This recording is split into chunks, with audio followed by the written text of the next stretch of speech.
Tonight I have another, excuse me, another koan from Dogen's collection of koans, the Mana Shobogenzo.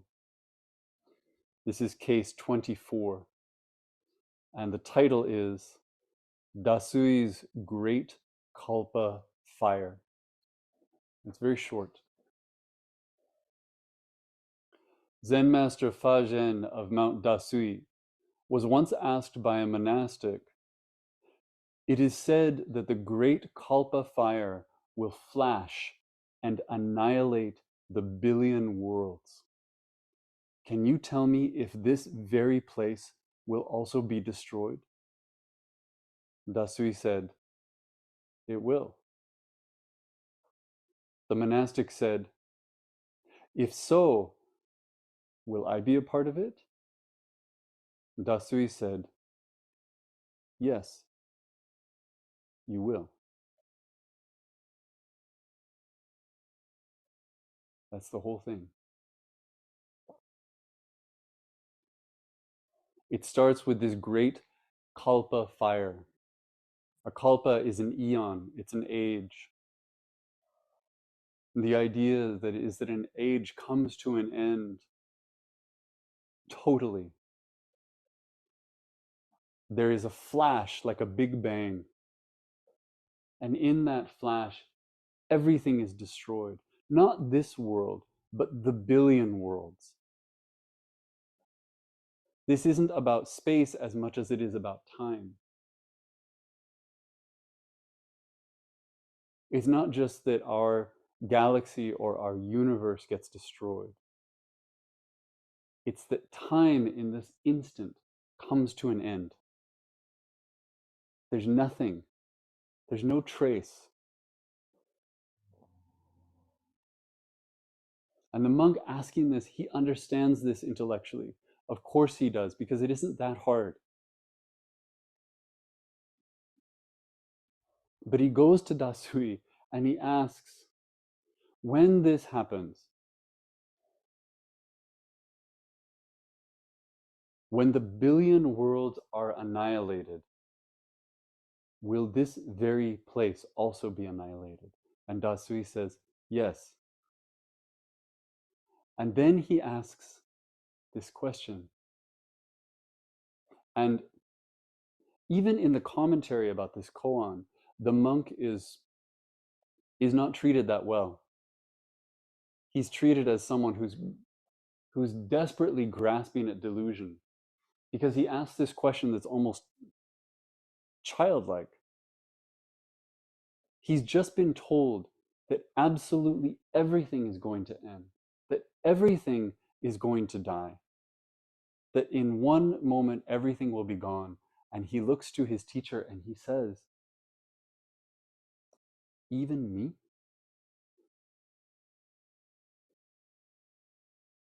And Dasui just says, yes, you too.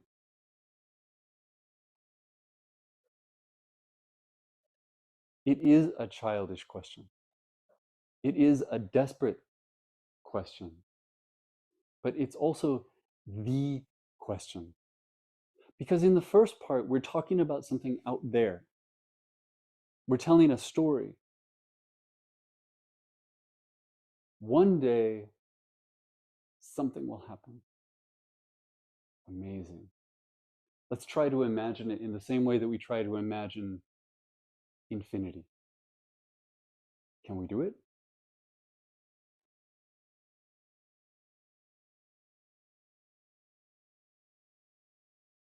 If I tell you right now to imagine an infinite universe, I'm betting that most of you, unconsciously, unintentionally, imagine it from a point of view where you're at the center of it. And now we reach out infinitely in all directions. And then we just try to imagine what it is to go beyond, beyond, beyond what we can imagine. What is that? This monk is being very honest. He's asking the question that everyone asks.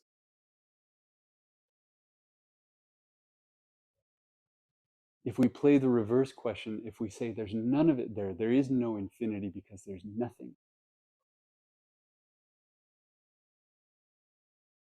He says, I'm still trying to picture that from me, from where I am, to make sense of it, to know where I fit. And so he says, when it all goes away, will I be a part of it? Dasui says, yes.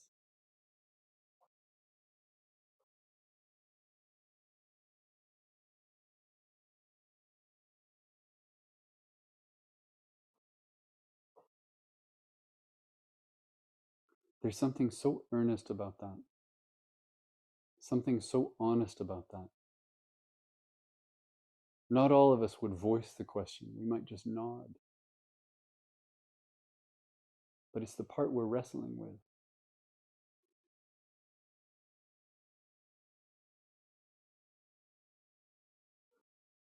In one way, this is about facing loss, inevitable loss. Dogen said very clearly that the truest lens on the reality of where we are is the lens of impermanence. The great Kalpa fire, it asks us to look through the lens of impermanence. We can look right now at what's happening around. We can notice change. We can notice aging. We can notice sickness. We can notice death. We can see it happening in a way that feels incremental. And we could say, impermanence. But we're still an audience to it. This koan invites us to take it one more step, to take impermanence as total. So the great Kalpa fire is change itself. It is death itself. It is loss itself. It is impermanence itself. That's part of it. The other part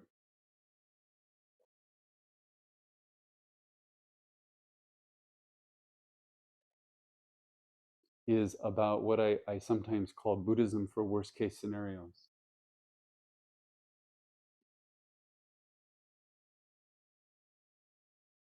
Because this offers nothing. The question posed by the great Kalpa fire is not, it's not just for us to recognize that things end. It's an invitation to consider that perhaps they really, really end. You might be hoping for, another birth, a better one.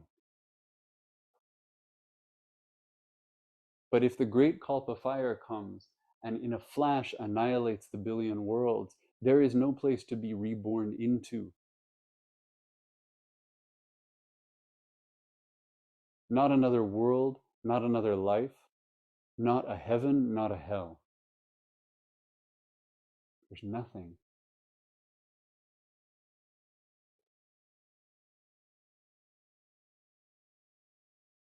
So we play this game of what if. What if there is nothing on the other end? We know we're going to die. We might not know it, but we know.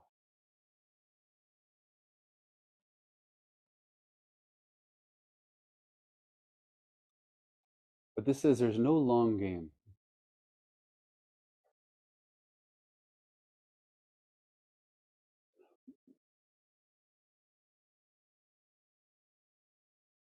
If we entertain this, if we entertain the great Kalpa fire, and we don't have to believe that there's an eon ending fire. The great Kalpa fire doesn't have to be that. The way I understand the great Kalpa fire is that there are fires we put out every day. Here in Nova Scotia, things have been burning. It's been devastating. Those fires are real and they're immediate. People have lost their homes. People have been tossed into uncertainty. And we fight those fires. so that the next day might be better. When we meet sickness, we fight that. When we meet suffering in any of its forms, we usually push back, or we try to at least make it less.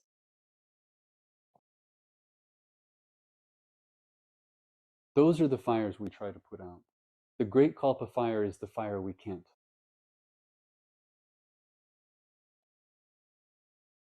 It's the one underneath them all. It's the one at the end. If we entertain that, if we recognize that, then what's the point? What's the point of any of it? That's the question of our lives. I've been doing Zazen for 30 something years.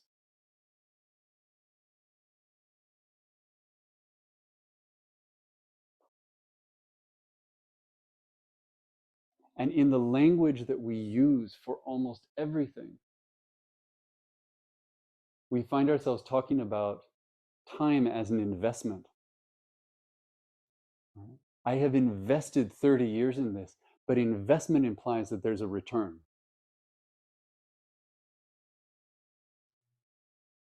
I've learned things and I've lost things and I've gone places.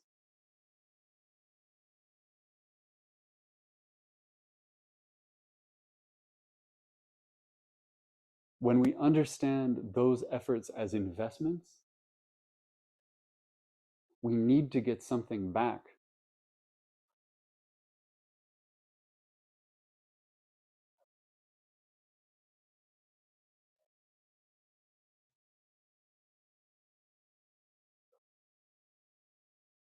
But that's craving. That's clinging. That's the story that we naturally want.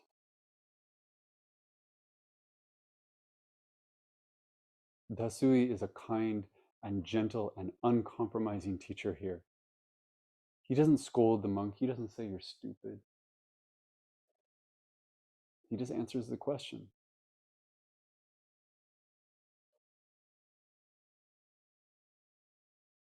It's that painful moment when your child is old enough, when your child is ready, and they say, "Is there a Santa Claus?" And you look at them in the eye and you say, "No."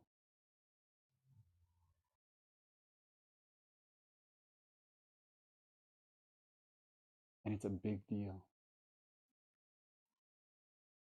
The truth of it is a big deal, and the honesty of it is a big deal.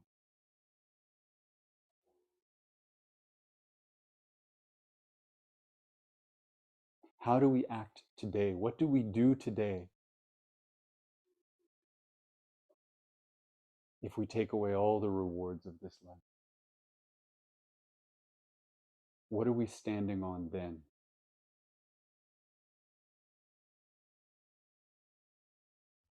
What's the foundation of this practice? If one day everything that you see and everything that you know and everything that you imagine will be gone. It's not a hypothetical. That doesn't rest on the idea of some eon destroying fire. It's just impermanence. And again, we watch it in slow motion and we notice that tomorrow everything will be a little bit different from it was today.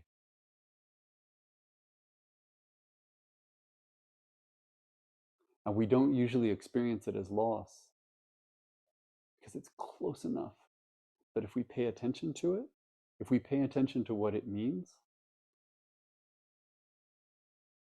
then we really get that there's nothing we can keep in our hands.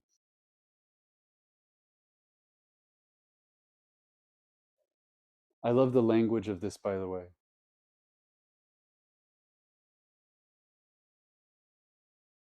The monk asks, "Can you tell me if this very place will also be destroyed?" And Dasui says, "It will." And then the monastic asks, "If so, will I be a part of it?"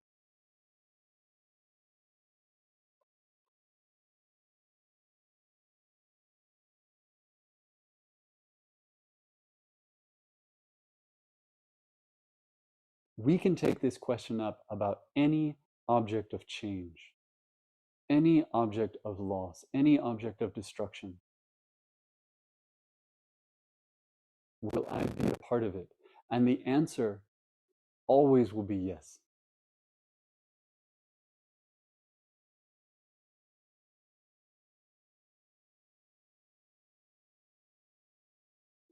When someone else's home burns to the ground, will I be a part of that? Yes, I will.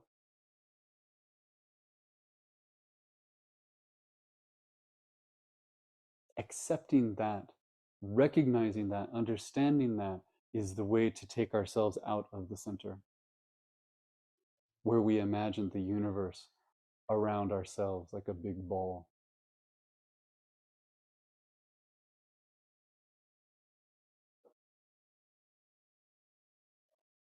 When people experience illness, when people experience tragedy, when people grow old, when people grow sick, will I be a part of that? Yes, I will. I can pretend that I'm not, which is what I do most of the time. Dasui says, don't do that. Stop pretending. Stop pretending that you might make it out. Stop pretending that there's something there that doesn't touch you. We have these practices in Buddhism, starting from Indian Buddhism, of watching our bodies decay as we meditate. We watch ourselves as someone who has recently died, and we watch how our skin changes its quality and how eventually it rots and falls away, exposing our organs, and then our organs deteriorate until we're just bone, and then our bones turn to dust. This koan, if taken up as a practice, is the same. It's sitting in a fire, not with the flames behind us, but consuming us.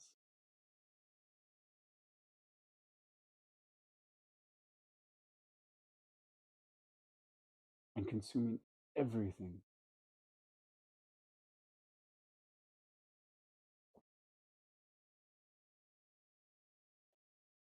Dogen taught that we should practice as if we are cold ash. And a couple generations later, Keizan did the same.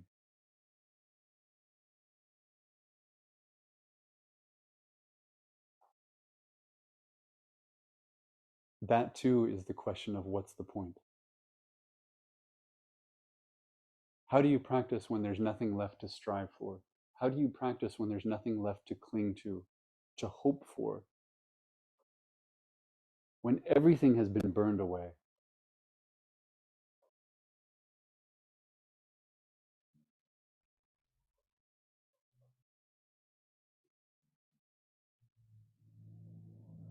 How do you sit and breathe and choose to stay here?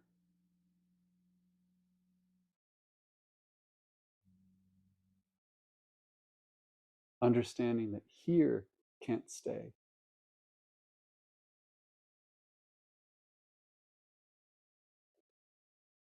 There's no point in me trying to say it's like this.